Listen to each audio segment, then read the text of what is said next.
আসসালামু আলাইকুম। Live blogs by Shifu channel থেকে শিফু বলছি। কাছে কিংবা দূরে যে যেখান থেকেই আমার ভিডিও দেখছেন, আশা করি সবাই ভালো আছেন, সুস্থ আছেন। আল্লাহর অশেষ রহমতে আলহামদুলিল্লাহ আমরাও ভালো আছি। তো এই ভিডিওটা হচ্ছে কিছুদিন আগের, অর্থাৎ সারা সপ্তাহের ভিডিও মিলিয়ে আমি একটা ভিডিও ব্লগ আজকে দিচ্ছি। আর আপনারা তো জানেনই আমার চ্যানেলটি হচ্ছে ডেইলি ব্লগ একটি চ্যানেল। তো আমি কিছুদিন আগে ঈদের আগে এবং ঈদের পরেই দৌড়াদৌড়ি করেছিলাম আমার ছেলের এবং আমার দাঁতের ক্যাভিটির জন্য ডেন্টিস্টের কাছে। তো সেটা নিয়েই একটু ব্যস্ত ছিলাম, ওটা নিয়ে একটা ভিডিও আছে। তো এরপরে আমাদেরকে ডাক্তার যখন ডেট দিল যে আমার ছেলের ফিলিংটা কবে করাবে, তো ওই ডেট অনুযায়ী আমরা আজকে যাচ্ছি। এটা হচ্ছে ঠিক সকাল 7:30টার ফুটেজ। বাসা থেকে বের হয়েছি, সকাল সকাল উঠেছি, উঠে বাচ্চাদেরকে নিয়ে যাচ্ছিলাম। আর এটা আমাদের বাসার আশেপাশের পরিবেশ। আর বাচ্চাদের এত সকালে নাস্তা করাতে পারিনি, ওরা সাধারণত সকালবেলা দুধটাই খায় প্রথমে। তো দুধটা খেয়ে শুধু বের হয়েছিল। তো আমি জানতাম যে আমি যদি ডেন্টিস্টের কাছে যাই আমাদের একটু দেরি হবে, যেহেতু আমরা একটি সরকারি হসপিটালেই যাচ্ছি, সেখানে মোটামুটি ভিড় হওয়ারই কথা। তো এই তো যাচ্ছি। তো আজকের দিনটা চিন্তা ভাবনা করেই রেখেছিলাম যেহেতু দেরি হবে আমি আমার মামার বাসায় উঠবো ওখান থেকে আসার পর, কারণ রান্নাবাড়ি কিছুই করতে পারবো না। তো যেটা ভেবেছি সেটাই, এই যে আমরা অপেক্ষা করছি বসে বসে। আমার ছেলেরা হাতে করে গাড়ি নিয়ে আসছিল, খেলনা নিয়ে আসছিল, তো আমি না করিনি, কারণ আমি জানি ওরা বোর হবে, তো ওরা খেলার জন্যই নিয়ে আসছে, ওরা খেলেও। তো এই তো ওরা ওদের মতো খেলতেছে নিচে, আমিও বসেছিলাম।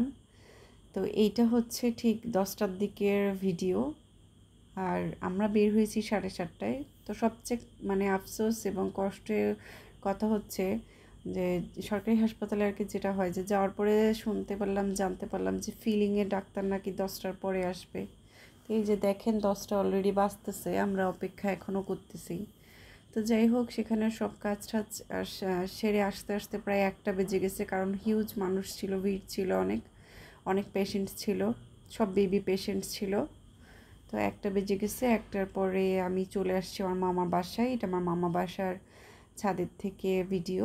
তো মামারা 8তলায় থাকে, এটা হচ্ছে 9তলায় আমি ছাদে আর কি। তো এইখানের ফুটেজগুলো খুব সুন্দর, আমি ভিডিও করছিলাম। আমি যতবারই এই ছাদে উঠি আমি এই আকাশের ভিডিও নিই, আমার খুব ভালো লাগে। তো এটা কিন্তু বিকালের ভিডিও, সেদিন হালকা পাতলা মেঘলা মেঘলা ছিল, খুব ভালো লাগছিল। তো সেই দিন আমরা খাওয়া দাওয়া করে একেবারে চলে আসছি, দুপুরে খাওয়া দাওয়া করছি, বিকেলে নাস্তা করেই চলে আসছি, রাতে আর খাইনি।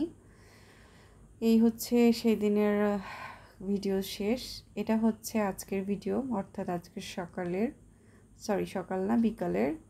তো বিকালবেলা আমরা বের হয়েছিলাম, আজকে ফ্রাইডে বের হয়েছিলাম আপনার, যেহেতু ভাইয়ার আজকে অফিস অফ, তো আমরা বের হয়েছিলাম একটু নদীর পাড়ে যাব। আমাদের এখান থেকে কর্ণফুলী নদীটা খুব কাছে, তো আমরা এখানে বেড়ানোর জন্য বের হয়ে যাই। আর ঈদের এই কুরবানি ঈদে আমরা অবশ্য কোথাও বেড়াতে যাইনি, তেমন কোথাও বেরও হইনি, এটাই আজকে প্রথম বের হচ্ছি।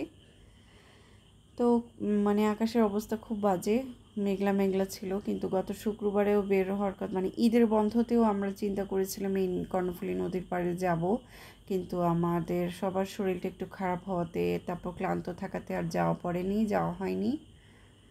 তো এই আজকে ফ্রাইডে বের হলাম, বের হয়ে চিন্তা করলাম যে না, ঘুরেই আসি। বৃষ্টি যেহেতু গুড়ি হচ্ছে, একবার চিন্তা করতেছিলাম যাব কি যাব না, বাট বাচ্চারা তো জানিনি, সকাল থেকেই প্যারা দিচ্ছিল যে না চলো বের হব, হ্যান ত্যান বহুত কিছু। তো এরা তো এখনও ছোট, ওদেরকে বুঝালেও বুঝবে না। তো রেইনকোট নিয়ে নিলাম, ওদের রেইনকোট নিয়ে আমাদের দুইজনের হাজব্যান্ড ওয়াইফের ছাতাও নিলাম সাথে।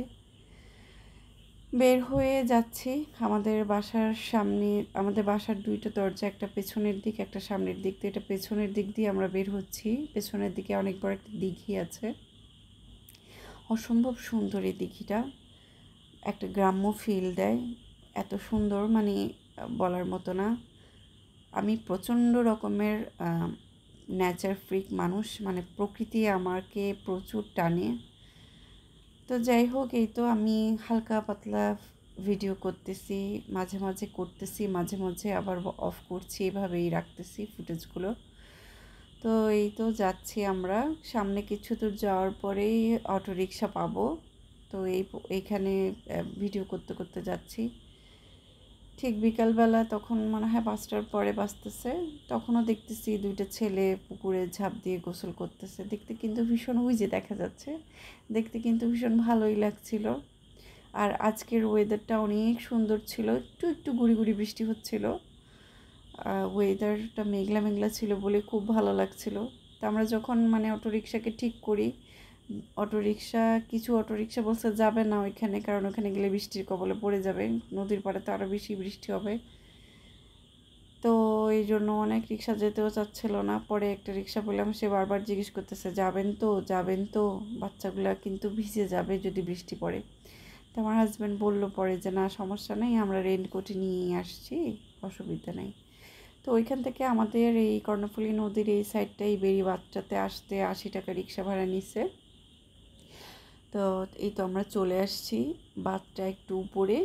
তো উপর থেকে ভিউটা খুব সুন্দর। এখানে খুব ছোট্ট ছোট্ট ছোট্ট শিপ দাঁড় করিয়ে রাখছে। শিপগুলো বড় বড় কার্গো শিপ থেকে মালামাল এনে এখানে দেয়, আবার এখান থেকেও বড় বড় কার্গো শিপেও নিয়ে যায়। তো এই কর্ণফুলী নদীর মানে ওপারে অনেক ফ্যাক্টরি আছে, কারখানা আছে। আমি সেটারও ফুটেজ নিয়েছি, আমি দেখাবো, দূর থেকেই ভিডিও করেছি, দেখাবো। তো এই তো আমি বাঁধে উঠে গেলাম। এখন আপনারা পুরো নদীটাই দেখতে পারবেন। এই হচ্ছে চট্টগ্রামের কর্ণফুলী নদী। কত সুন্দর না? আমার কিন্তু বেশ ভালো লাগছিল। আর ওইখানে প্রচণ্ড মানুষ ছিল এবং প্রচণ্ড বাতাসও ছিল, মানে আজকের ওয়েদারটা খুব সুন্দর। তো ওইখানে যারা স্থানীয় থাকে, ওই স্থানীয় মানুষরা বলছিল যে আজকে শুক্রবার, তো এই জায়গাটাতে নাকি শুক্রবারে খুব ভিড় হয়। তা আমি কিন্তু এর আগে একবার প্রথম এসেছিলাম, যখন আমার ছোট ছেলে পেটে ছিল, তখন আমার বড় ছেলেকে নিয়ে আসছিলাম এখানে ঘুরতে। তখন আমি বলেছিলাম না যে আমরা আগে গ্রাম সাইডে ছিলাম, তো এই হচ্ছে সেই জায়গাটা। তো তখন এখানে কাছাকাছি ছিলাম, চলে আসছিলাম ঘুরতে, তখন ছোট ছেলে পেটে, বড় ছেলেকে নিয়ে চলে আসছিলাম। ওইখানে আর কিছু ছবিও আছে, কিন্তু ওগুলো আজকে আর শেয়ার করতে পারছি না। তো যাই হোক, আজকে এসে ওই দিনগুলোর কথা মনে পড়তেছিল যে আমরা বেড়াতে আসছিলাম। তো সেই সময়ও যেমন ছিল এখনও তেমনই আছে। ওরা নাকি বলতেছে যে এখানে বাঁধ করবে, পতেঙ্গা সি বিচের মতো নাকি খুব সুন্দর করেই করবে, কিন্তু এখনও দেখলাম করেনি। মোটামুটি মানে বাঁধটা অনেক উঁচু করছে, রাস্তা করবে, কাজ করতেছে। যে পাশেই ক্রেন ছিল, ক্রেন দিয়ে দেখলাম নালাটাকে মানে মাটিটাকে সরাচ্ছে, ওরা রাস্তা বানাবে, ঠিক করতেছে। এই তো দেখা যাচ্ছে ক্রেনটা, হ্যাঁ, যেদিক দিয়ে উঠলাম ওই জায়গাটা। তো তারপরেও মানুষজনের ভিড় ছিল, মানুষজন ছিল। আমরা পরে আবার এইখানে এই উঁচুতে, যেখানে একটু বেশি উঁচু, ওখানে দেখলাম ঝালমুড়ি বিক্রি করতেছে, পরে ঝালমুড়ি খেলাম। তো আমার আবার স্ট্রিট ফুডের প্রতি একটু বেশি দুর্বলতা, স্ট্রিট ফুড আমি খুব বেশি খাই। তবে আমরা সবাই মা ছেলেরা বা মিলে খেলাম ঝালমুড়ি, আর এখানের প্রকৃতিটা উপভোগ করতেছিলাম। এই তো দেখা যাচ্ছে এখানে শিপগুলো নোঙর করে রাখছে, মানে সামনাসামনি নদী, সমুদ্র, পাহাড়, প্রকৃতি, এইগুলো অনেক অনেক টানবে আপনাকে, মানে মন ভালো করে দিবে একদম। এই হচ্ছে মুস্কানের ফ্যাক্টরি, মানে রাস্তা বলতেছি থুকু, মানে কর্ণফুলী নদীটার ওপারে মুস্কানের ফ্যাক্টরি। নামটা বোঝা যাচ্ছে কিনা ঠিক জানি না। তো আমার হাজব্যান্ড দেখাচ্ছিল যে দেখো মুস্কানের পানি যা খাও, এই যে দেখো এখানে মুস্কানের কারখানা। তো আরও অনেক কারখানা আছে, ওগুলোর নাম ঠিক এত বড় সাইনবোর্ড দেয়ও নাই, বুঝতেছিও না। তবে ওই পারে অনেক কারখানা আছে। আর এই রাস্তাটা পুরোটা চলে গেছে কালুরঘাট, একেবারে কালুরঘাট পর্যন্ত, হাতের বামে। আর হাতের ডানে চলে গেছে মেবি, আমি ঠিক চিনি না, জানি না ওইটা কোথায় গেছে। তো এই একটু সামনে এসে এই ভিডিওটা যখন আমি করতেছিলাম তার 5 মিনিট পরেই একেবারে তুফানের মতো বৃষ্টি ঝরঝর করে আসছে। আমরা মানে সবাই ভিজে একাকার। আমার ছেলেদের পা ভিজে গেছে শুধু, মানে জুতাগুলো একেবারে চুব্বা চুব্বা হয়ে গেছে, আর ওদের মুখটা একটু ভিজে গেছিলো। তো ওইখান থেকে আমরা পরে রিক্সা নিয়ে আমার ননাসের বাড়িতে চলে আসি। এখানে আমার বাচ্চারা খেলাধুলা করছিল। এখান থেকে আমরা রাতের ডিনারটা সেরে বাসায় চলে আসি। এই ছিল সারাদিন, মানে সারা সপ্তাহের ডেইলি ব্লগ। আপনাদের যদি একটুও ভালো লেগে থাকে প্লিজ চ্যানেলটি সাবস্ক্রাইব করবেন।